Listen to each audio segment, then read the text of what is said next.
राहुल गांधी आज पुण्याच्या दौऱ्यावर येणार आहेत आणि या दौऱ्यादरम्यान पुण्यातील SSPMS या ग्राउंडवर छात्रों की गूंज हा कार्यक्रम आयोजित केलेला आहे।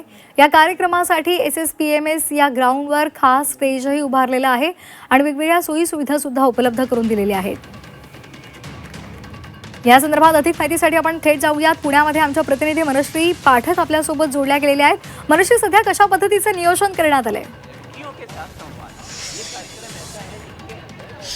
सध्या मी त्याच ठिकाणी आहे ज्या ठिकाणी हा कार्यक्रम आयोजित करण्यात आला आहे। समोर आपण बघतोय की एक मोठी स्क्रीन लावण्यात आलेली आहे, एक मोठं मैदान पुण्यामधलं या ठिकाणी ठरवण्यात आलेलं आहे की ज्या ठिकाणी असा अंदाज लावला जातोय की हजारोंनी विद्यार्थिनी येतील। प्राधान्यक्रमाने विद्यार्थिनींना या ठिकाणी प्रवेश देण्यात आलेला आहे। समोर आपण बघतोय की सुरुवातीला काही सांस्कृतिक कार्यक्रम देखील होतील आणि हा संपूर्ण माहोल आपण बघतोय। स्टेजवरती सुद्धा आपण बघतोय की तरुणांकडनं वेगवेगळे कार्यक्रम हे सुरुवातीच्या घडीला आयोजित केले जातील।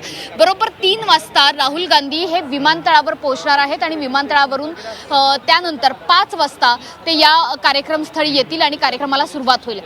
खरं तर नोंदणी करण्यात आलेली आहे विद्यार्थ्यांची आणि त्यासोबतच अनेक तरुणी अनेक विद्यार्थिनी सुद्धा या कार्यक्रमामध्ये सहभागी होणार आहेत।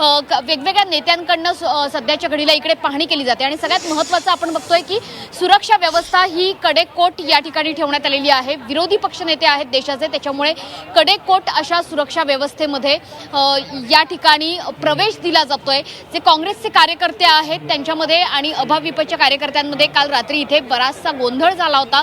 COP कॉलेजच्या बाहेर सुद्धा बराचपैकी गोंधळ बघायला मिळाला। मात्र त्यानंतर आता वातावरण निवळलं असल्याचं समजतंय। मात्र तरी सुद्धा सुरक्षा व्यवस्था ही चोख ठेवण्यात आलेली आहे। यासोबतच सगळ्यात महत्त्वाचा यामध्ये भाग आहे ते म्हणजे किती तरुणींची यामध्ये संख्या असेल, किती तरुणींचा यामध्ये सहभाग असेल आणि सोबतच काही इथे पोस्टर्स आपल्याला बघायला मिळत आहेत। काही कार्यकर्त्यांकडनं हे पोस्टर, मला सांगा की हे पोस्टर्स कशा पद्धतीने तुम्ही लावलेले आहेत, काय संदेश देऊ पाहता या पोस्टरमधनं?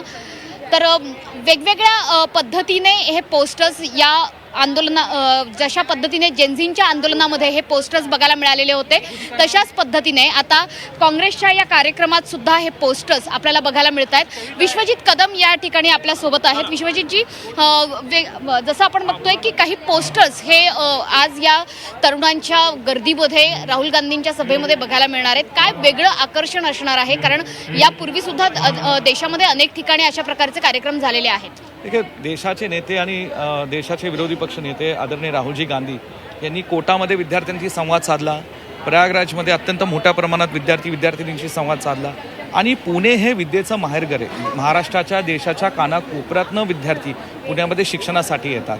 आज पुण्याचं एक ऐतिहासिक वैशिष्ट्य असं आहे की पुण्यामध्ये आदरणीय सावित्रीबाई फुलेंनी पहिली स्त्रियांसाठी महिलांसाठी शाळा सुरू केलेली होती आणि त्या आदरणीय सावित्रीबाई फुलेंना वंदन करण्याकरता राहुलजींनी हा पुण्याचा संवाद हा फक्त आमच्या विद्यार्थी भगिनींसाठी ठेवला।